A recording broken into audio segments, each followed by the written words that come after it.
All right, let's get started. Welcome in, everyone. And today we'll be talking about all the tips that we can give you to help you succeed at your Cyber Awareness Month campaigns. With us today is Maxime Cartier, who is an expert on the topic. Good to have you here, Maxime. Yeah, I'm super happy to be here. Thanks for having me again. Little housekeeping before we get started. The webinar recording and slides will be shared with you today. You can use the Q&A feature or the chat to ask us some questions as we go through, and we'll try to get back to you during the webinar today. And if we must, we will get back to you after the webinar. And if you have any questions, please reach out to us at hawkshunt.com. As I've already mentioned, with us today is Maxime Cartier. Maxime is the head of human risk at HawksHunt. That is me, Eliot Baker. I am the Director of Content Marketing. We'll be looking at what are the objectives of your Cyber Awareness Month campaign. We'll be looking at the scope and how to choose what to focus on for your Cyber Awareness Month campaign. And finally, the part you're all eagerly waiting for, what are the 8 tips and ideas for your Awareness Month? So let's begin. Maxime, what I hear from a lot of people who are trying to figure out what to do for Cyber Awareness Month, and we get a lot of requests for ideas and for doing various activities, is it all starts off with, what are you trying to accomplish and who are you trying to help this Cyber Awareness Month? So how do you help people figure out that one fundamental starting block question? Yeah, that's a great question because very often in security awareness, we get tempted to start with activities. So we'll share ideas of activities that you can have during Cybersecurity Awareness Month today. But before that, if we look high level, there is probably 50, 60, 100, 150 behaviors in cybersecurity that you want people to adopt, right? So your Cybersecurity Awareness Month is like all your other initiatives. You're going to need to focus. You cannot do everything and address all the behaviors. Here is the triad of human risk management.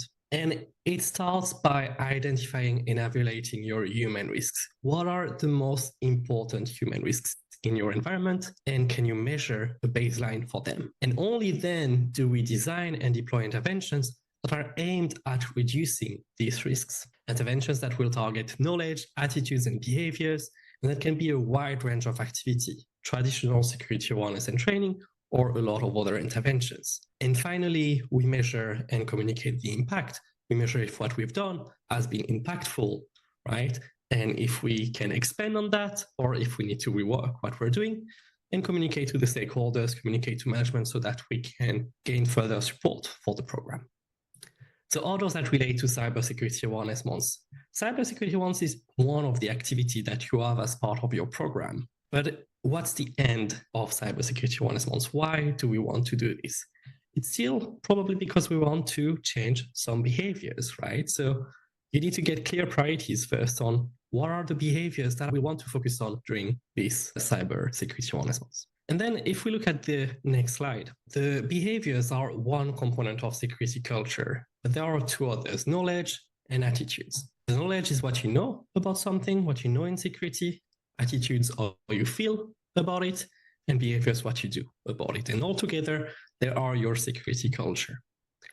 So I mentioned behaviors, but very often, most cybersecurity awareness month campaigns, they're not so much training campaigns, they're more like communication campaigns. Now there's going to be posters and there's going to be articles in the intranet. Maybe there's going to be a training, but it's a bigger campaign. And what you try to achieve or what you will achieve with these campaigns most often is actually not necessarily a change in knowledge or in behaviors, but change in attitudes.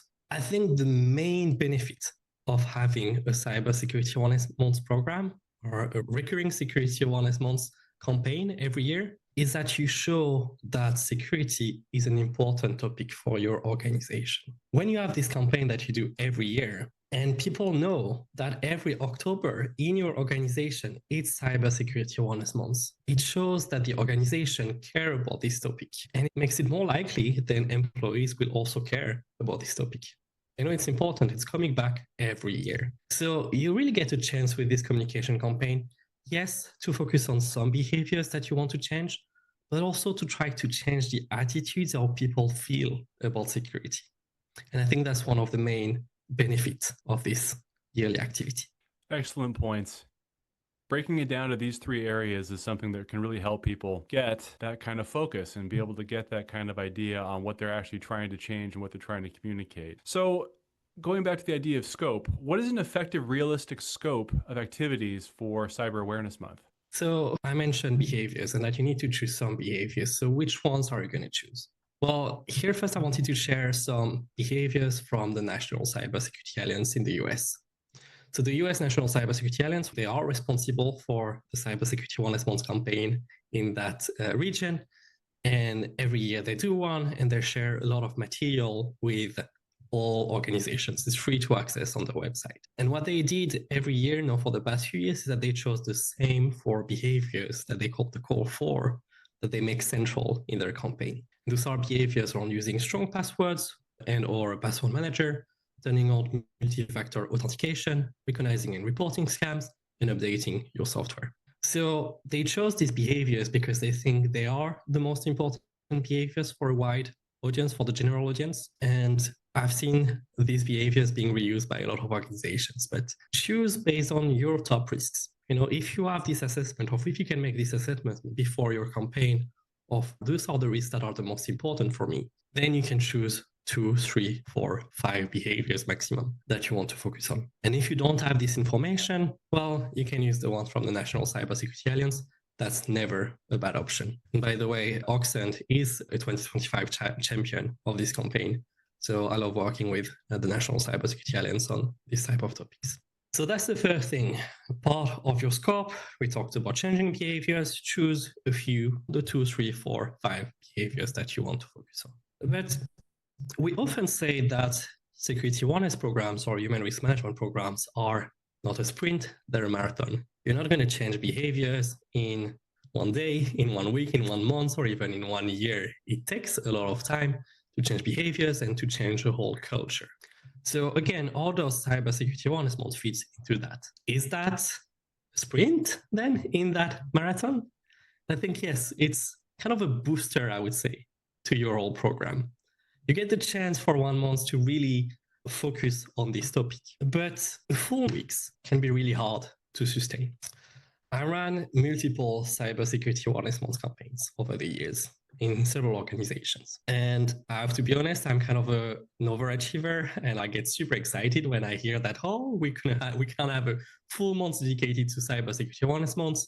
I really wanted to take advantage of the full months and plan activities for the full months, maybe 4 weeks. So there's going to be 4 topics, 4 themes, and we're going to release new things every week. But what I observed and what I've shared also a lot of other security awareness managers with me is that if you continue the campaign for a full month, there's really a dwindling benefit to it week after week. Maybe you're going to have a lot of people excited and watching your video or looking at your emails the first week, but a little bit less on the second week, a little bit less again on the third week, and even less on the 4th week. Because most people are not as excited as us, unfortunately, about this topic. And even if you made the best cybersecurity wellness month campaign ever, I think we have to recognize that it's just one of the topics that people have to deal with on top of their regular job. So what I would recommend here is actually to not use the full weeks. I know it's still cybersecurity wellness month. You can still call it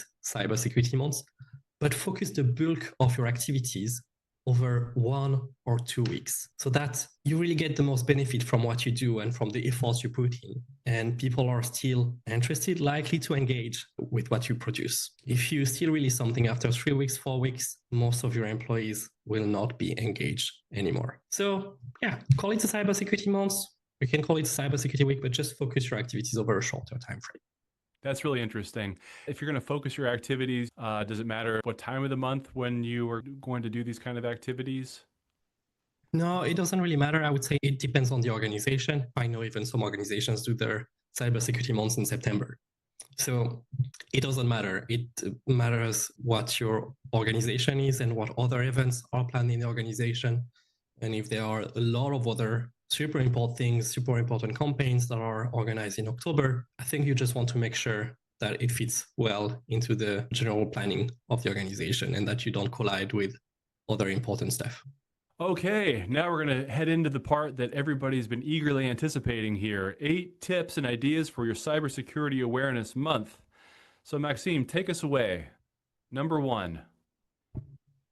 Number one, the first tip is build an omni-channel brand. And I know this can sound like jargon. So if you press once first, Eliot, we can see what's a brand to start with. A brand is not just a name, right? A brand means identifying features. It can be colors, it can be logos, it can be a tone of voice, it can be a slogan, and yes, it can be a name, but it's everything that allows people to recognize something. And in this case, to recognize your cybersecurity awareness brand, your cybersecurity awareness month campaign. And I think that's really important, especially again, if you want to have this thing that every year people are looking forward to it and they want to see what's coming next. Now, if you run something over several weeks or again every year, you need to create a brand that people recognize. And that's also very linked to the image that you want to give about security to your employees. When I was at H&M, for example, I wanted our people to trust the security team. I wanted them to see us as approachable and supportive. They don't want them to see us as angry security guards because it's vital that people feel psychological safe in the company and feel that they can talk to us, right? And report incidents, for example. So we created a brand that was a little bit fun and approachable.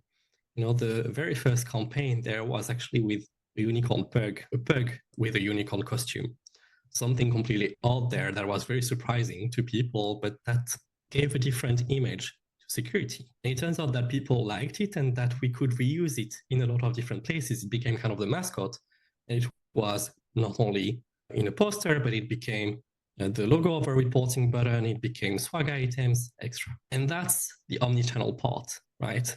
It's about having this brand in every single delivery channel that you can think about in the company. So yes, a cybersecurity awareness month is probably going to be emails, Teams messages, maybe you're going to have some posters, but think about how you can have your brand, your campaign everywhere in the company. So this could be also being on the screensavers of the laptops of your organization. That's a great way. That's something that people can't miss if whenever they log their computer or they open the session, they're going to see a screensaver of your company. It's of course the intranet. I could even, in one of my previous organizations, change the background of the page on the intranet for a background that had the branding of the cybersecurity awareness month. And swag items, as I mentioned. It doesn't need to be anything expensive, but something physical that people can see and touch and that remind them of the campaign. So that's the first general tip. Build a brand and make sure that it's recognizable, that it contributes to create a positive image of security,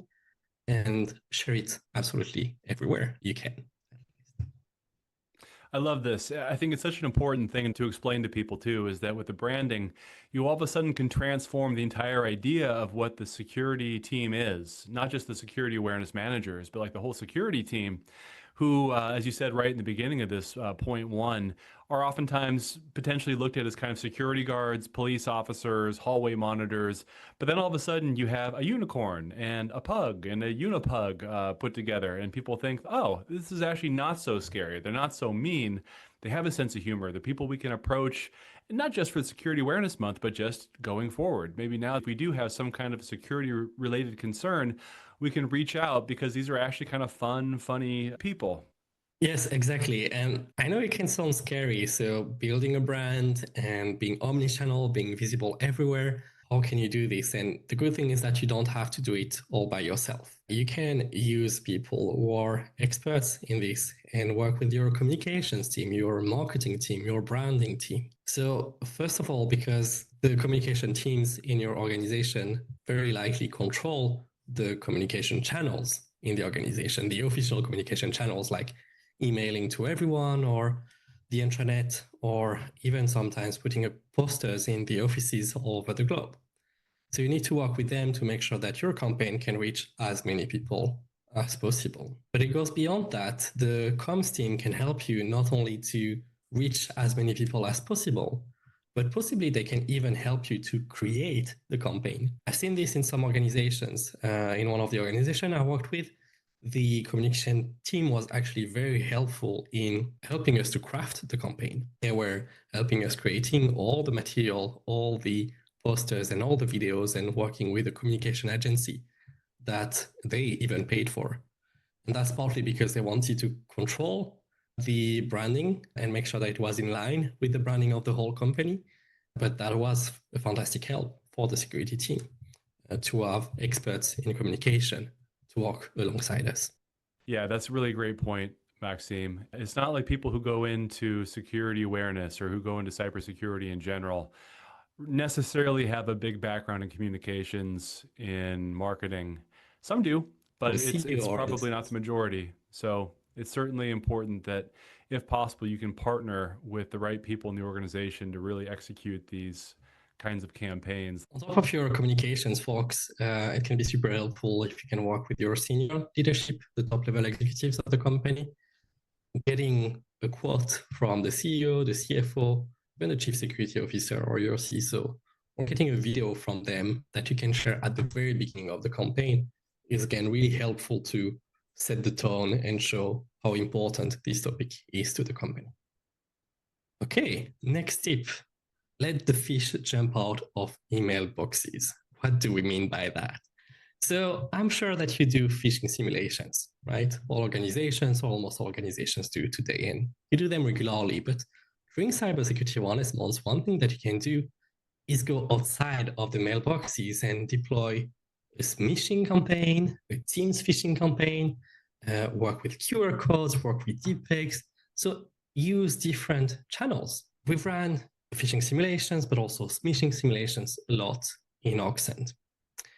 And often with our customers who've had phishing simulations run for a while, they have very low click rates on the phishing simulations. They have quite high reporting rates.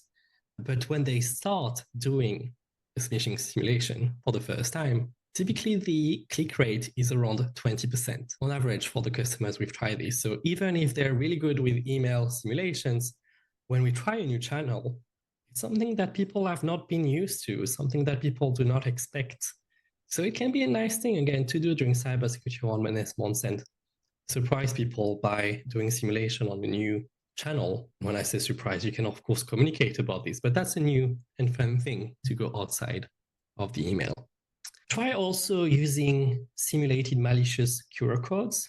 The idea there is that you put QR codes in the office and that someone scans a code and they're taken to a landing page with some information about why QR codes could be dangerous. And this activity can be pretty eye-opening, and it's a nice way, again, to bring cybersecurity into the office. There's some visuals of the QR codes, some visuals of stickers that our customer E.ON, who is one of Europe's largest energy company, they did a Don't Scan campaign for their global workforce. They have about 80,000 employees globally. And so they printed these QR codes with the text Don't Scan above them, and they distributed them across the workspaces in 8 countries. And if workers scanned them, they were shown that landing page that gently reminded them that they can be dangerous in malicious QR codes that you don't expect. And in an internal survey after the campaign, E.ON found that 70% of the survey respondents said that they had seen the QR code at their work site, but they did not scan it. And 20% of the entire workforce also read the Don't Scan intranet article that E.ON made, making it one of the most read articles ever on their intranet. So it showed this success in terms of engagement of this campaign. Yeah, this was a really special campaign. I think that this was one of those things that can get under your skin when you realize that the danger that exists in the digital world, it bleeds so much into our physical world, and nothing can get that home more than a QR code. We see them everywhere now. Most of the restaurants that I go to, I have to pull up a menu from a QR code. And for people to see that that might actually have some kind of an element of a cyber threat to it can really open your eyes a bit. Yes, and one more tip about phishing. So I said phishing can go outside of emails, you can do smishing, you can do Teams phishing, QR codes. But if you can't do that, or you don't want to do that, you can still revive your email phishing testing using Celebration. So try some friendly competition around phishing and social engineering. It's a great way to motivate people to participate. And you can do this first with a phishing tournament. A phishing tournament is when you ask people to enroll into a tournament. It's voluntary, it's opt-in for cybersecurity months, during which they will receive a number of phishing simulations, a bit more than usual. So maybe they will receive 2 every week or 3 every week for 2 or 3 weeks. And then you look at the end of this campaign, of this tournament, who has reported them all, right? And you can give prizes to people who have managed to report the 5, 6, or 7 simulations that you sent during this tournament. One of our customers is actually going a bit further than that. And for their tournament, they start by asking their employees to create sneaky phishing emails. So it's the employees who actually try to come up with complex phishing emails, and they send it to the security team, and the security team choose like the winners, and those are the ones that they use in the phishing tournament. So this is kind of a cool activity, and I know it works really well because they still do it every year for this organization. And at Oxent, we also offer customers the opportunity to phish a friend. If you click here, so the opportunity to phish a friend, where one person writes a phishing email and sends it to a colleague. So you can actually, again, create your phishing emails and try to trick your colleagues into clicking on those, and you get special badges or achievements because of this. You can click again so that we can see actually what it looks like, because I did a screenshot. And just before this webinar, I made an example. So I went to Oxent and phish a friend, and I chose a template in which, I tried to phish Eliot, actually. And I say, hey, Eliot, here's the document that we talked about yesterday, 10 ideas for cybersecurity awareness months. Yeah, and you got me too. Oh, that was so sneaky. And it's a fun one. It's a fun campaign because, we typically recommend our customers to only have it on for a few weeks, for a month. So typically for cybersecurity awareness months, you don't need to have this on all the time, because people will get bored also again, and they might not do this all year long. But it's a great campaign to have during cybersecurity awareness months. And here we really try to get people to go right inside the hoodie of the hacker and try to imagine what do they use to try to trick people, right? And that really helps you then, when you receive emails, to be more careful also about them. Get inside the hacker's hoodie. I love it. Okay, tip number 5, storytelling. Real stories from real colleagues. So this is based on one of the campaigns that I actually did in one of my previous experience that worked really well, and we were really proud of my whole team. So we wanted to have real people from the company talk about instances where they have been hacked, or maybe it's been a close call, but where they've been facing a cyber incident, whether at work or at home. And so we asked for volunteers. We started by posting in the internet and having posters in stores and factories and everywhere, asking for volunteers and saying, hey, have you ever faced a cybersecurity incident? Have you ever been hacked? Have you ever faced a scam?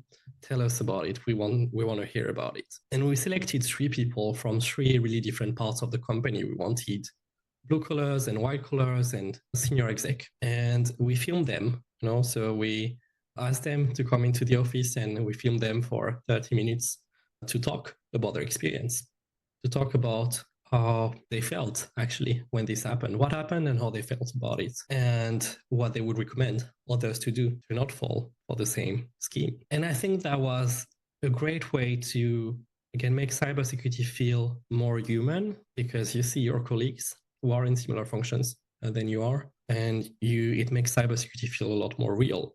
Right? It's not something that might happen somewhere to someone, something that happened to a colleague of you, and that you can see right in that video or whatever format talk about. So that's not the easiest thing to organize, to be honest. You need to find the people first, and you need to record their testimonial. But it has a great impact. If you can get people to share stories, you're going to get people to listen. There's nothing more powerful than talking about this entire topic through the prism of stories, because the stories can be really poignant. It's amazing how many people actually do have some kind of a story related to a cyber attack. Okay, tip number 6, roll out a new solution. This one is pretty straightforward. So Cybersecurity Month is also an opportunity to launch something new. This is a time where security is on everyone's mind, hopefully at least with all the extra messaging that you do.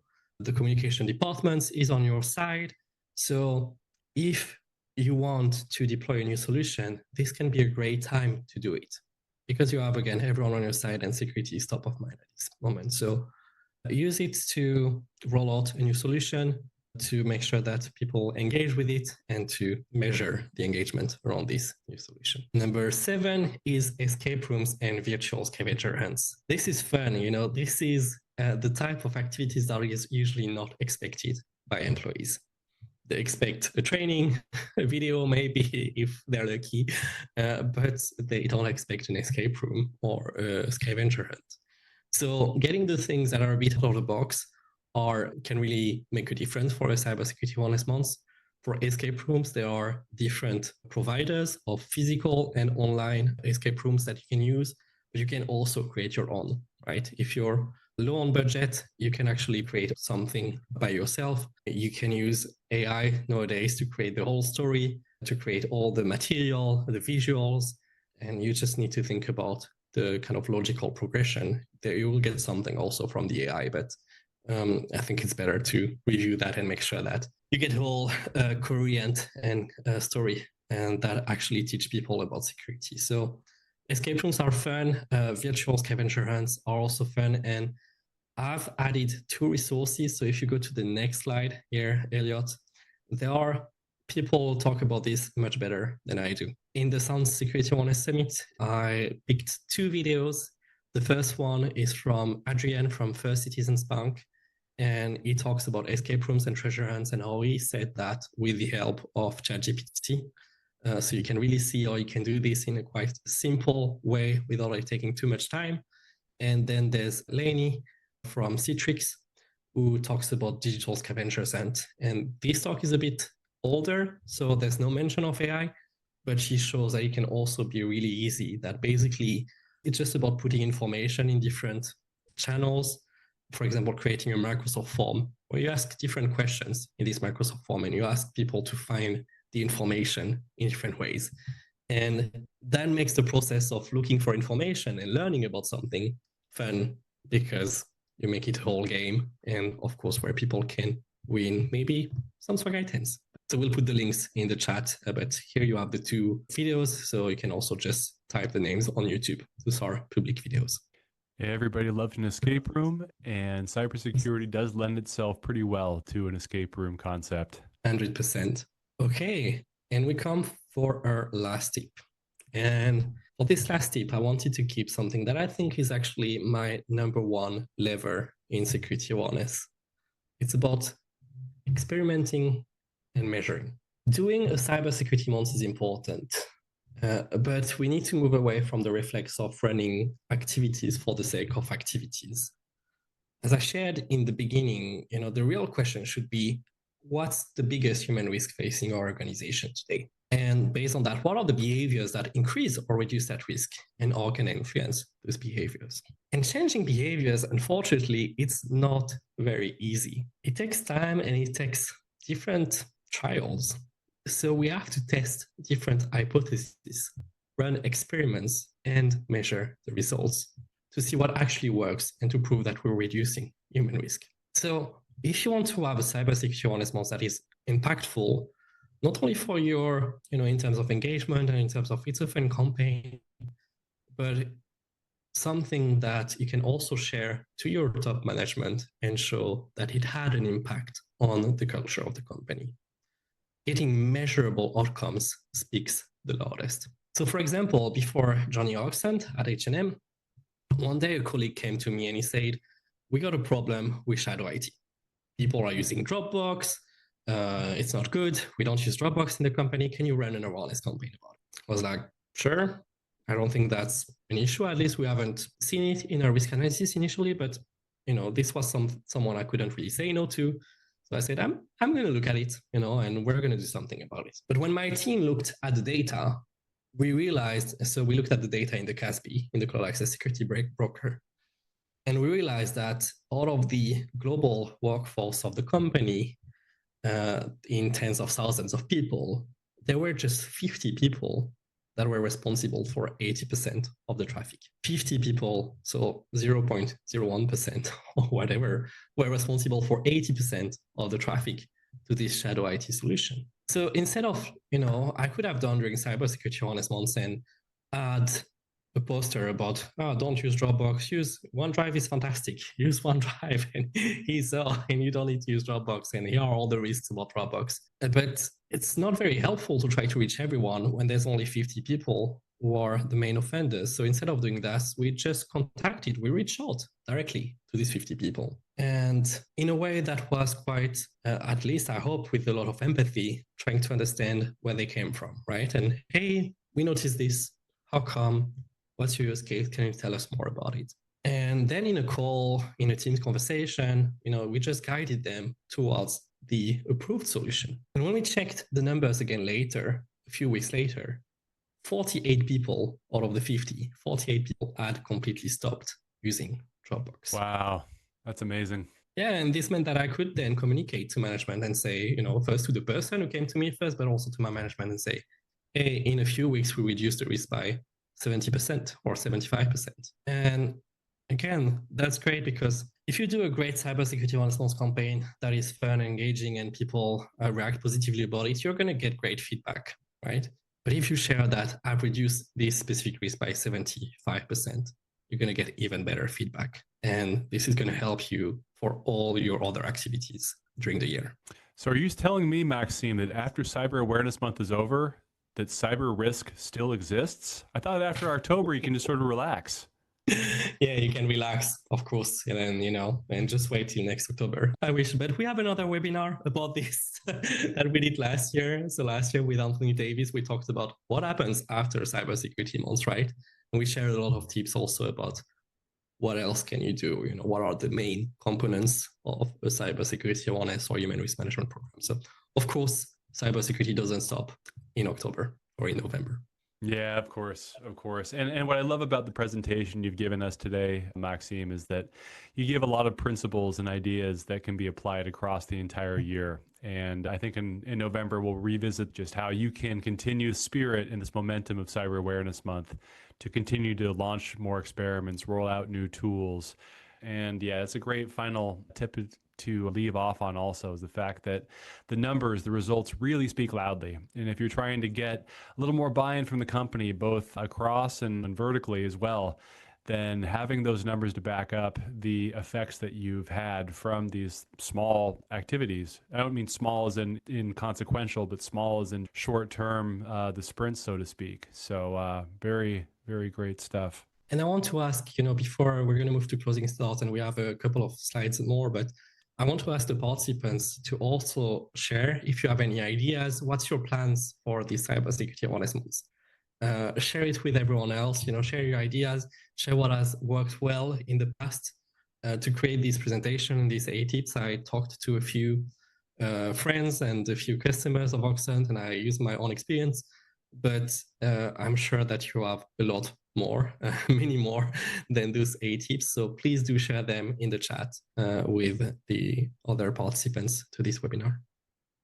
Yeah, it's a great idea, Maxime. And in fact, maybe we'll create some kind of a LinkedIn post that everybody can share on the LinkedIn post as well. I think that's important because with all these things, this is a community and people really get so much out of being able to share ideas, share your triumphs and your challenges with the whole community.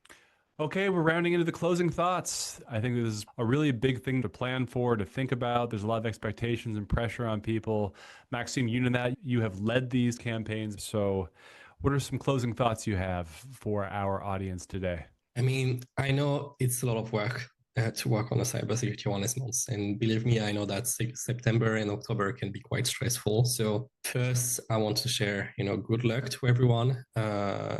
Work hard, but take some rest also. Make sure that you relax and get some rest before October because it's going to be intense. And yeah, again, it's to come back to my first metaphor. Cybersecurity month is a great opportunity to have an impact, but remember that your program is a marathon. So You're going to do amazing, I'm sure. Continue to share these tips on the chat. And then, yeah, continue for a fantastic human risk management program. And I think we have one more thing to share is that we can help for our products and customers. We have different activities, different things that you can help, and it's all free or included in what you already have. It's not something that we price separately. So just if you're a customer, ask your customer success manager, and we can do the following things. So we do have Fish a Friend. I talked about it before. That's a great thing to use during your cybersecurity awareness months and give the possibility for your users to, well, try to phish their colleagues. It's not a new feature, but for this year, we're going to have new templates, we're going to have new achievements, and a lot of new fun things coming with it that will be available from September. And yeah, that's a fun thing that I really encourage our customers to try. And we also have custom achievements. So there's a lot of, Oxent is gamified. There's a lot of achievements that people can get, but you will also have the possibility from September to create your own achievements and award them to your employees as rewards. So for example, if you do a webinar about cybersecurity during your awareness months, you could give a badge, a custom achievement to everyone who has participated in that webinar. Or people who win the phishing tournament, you can give them also a special badge. And on top of this, like last year, we also have a toolkit. And the toolkit has ready-to-use resources to help you create your campaign and drive engagement. So it will be separated into different weeks and what you can do during those different weeks, different topics, with a whole lot of content. We're talking about emails and Teams messages, but there will be videos, there will be screensavers, there will be posters and achievements and all these things that you can directly reuse if you need to have kind of a campaign in a box. So we hope that this will help you and maybe relieve some of the workload of cybersecurity awareness months, and we look forward to sharing this with you all. Fantastic. We're here to support you, everybody, and we want you all to succeed. So with that, thank you, everybody, for joining. Thank you, especially, Maxime, for bringing all of your expertise here and sharing it the way you have. And we look forward to engaging with everybody outside of this webinar as well. So good luck. And if you have any more questions, please reach out to us. I'm sure Maxime is happy to talk to you as well. Thanks, everyone.